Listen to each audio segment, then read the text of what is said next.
Jakarta gimana Mas? Kemarin Ahok bilang seru nih rematch sama Anies Mas. Ya, Jakarta kita cermati masih sangat dinamis.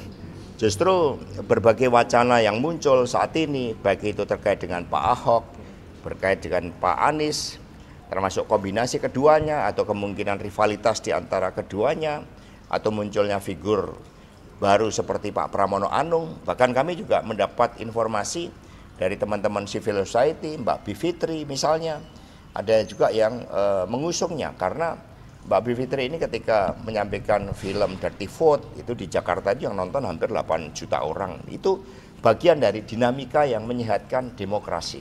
Maka PD Perjuangan terus membuka suatu ruang bagi hadirnya calon-calon pemimpin tersebut yang kemudian nanti kita akan cermati berdasarkan suara arus bawah partai.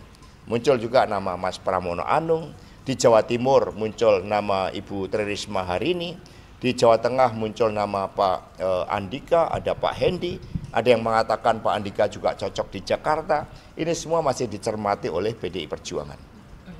Mas, untuk Jakarta Mas, itu kan ada dari PKS sudah mengusung Ibu sama Anies Mas. Kalau dari PDI sendiri lihat Anies?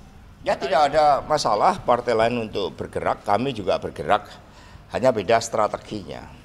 PDI Perjuangan bergerak dengan menyiapkan mesin politik partai, termasuk dengan pelatihan batch ketiga yang kami adakan Selasa depan di Puncak. Masing-masing punya strategi, tetapi PDI Perjuangan tidak akan mengambil keputusan yang tidak senafas dengan arus bawah partai, arus bawah rakyat.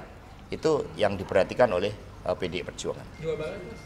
Ya Jawa Barat kami punya banyak calon, sudah ada komunikasi termasuk dengan Pak Ridwan Kamil, kemudian Pak Deddy Mulyadi, Pak Bima Arya, kemudian dari kami ada Pak Ono Surono, ya semua sudah melakukan komunikasi politik. Lagi-lagi di Jawa Barat kami juga fokus terlebih dahulu di tingkat kabupaten kota untuk kami selesaikan.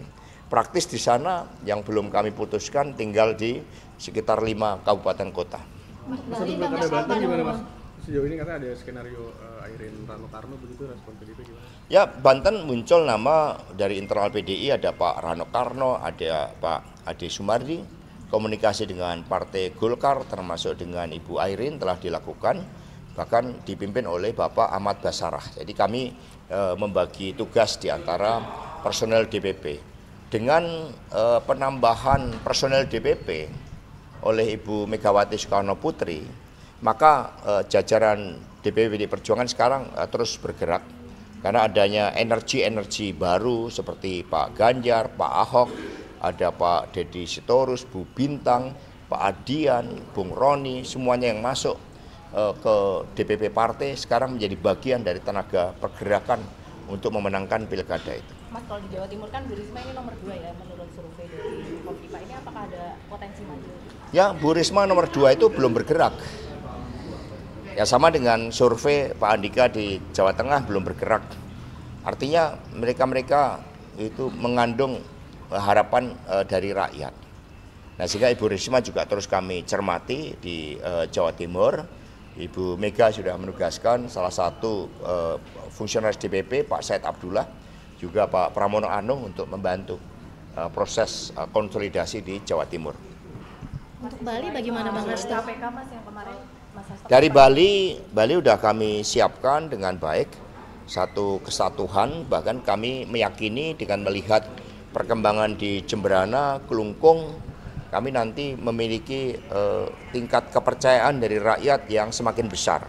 Di Bali, di dalam pemilu kemarin, di tingkat kabupaten kota, kursi kami bertambah 14.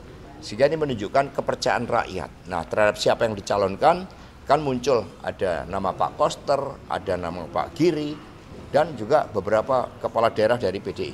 Siapa ya Bang nanti yang direstukan Bang? Ya tunggu momentum yang tepat. Mas Hasto soal Mbak Ita dong. Nanti akan diumumkan bersama-sama. Undang-undang One Team Press Mas, Undang-undang One Team Press itu kan lagi dibentuk Mas, dan One Team Press mau diubah menjadi DPA. Nah DPA itu kan nanti akan setara dengan Presiden menurut PDIP bagaimana Mas?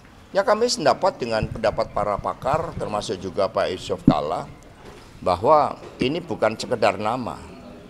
Ketika sudah menggunakan nama Dewan Pertimbangan Agung, itu seluruh memori kolektif kita terhadap lembaga tersebut adalah harus dilakukan melalui amandemen konstitusi. Karena DPA ini bukan sekedar untuk menempatkan orang per orang tertentu, tetapi ini mengandung fungsi untuk memberikan pertimbangan kepada presiden, apalagi sifatnya yang agung.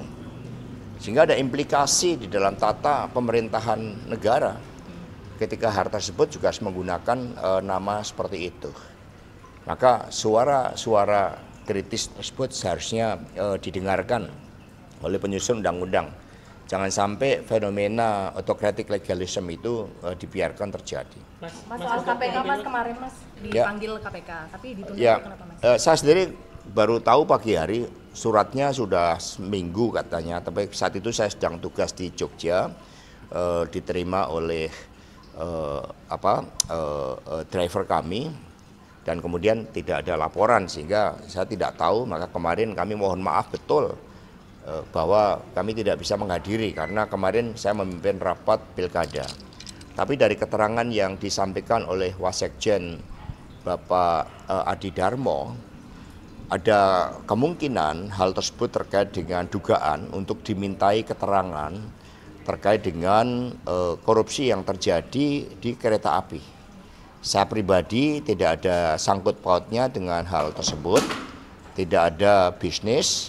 Kalau saya disebut sebagai konsultan memang di KTP saya, karena dulu saya bekerja di BUMN, ruang lingkupnya adalah consulting, maka saya tulis konsultan, belum saya rubah sampai sekarang di situ. Sehingga ya nanti saya akan datang.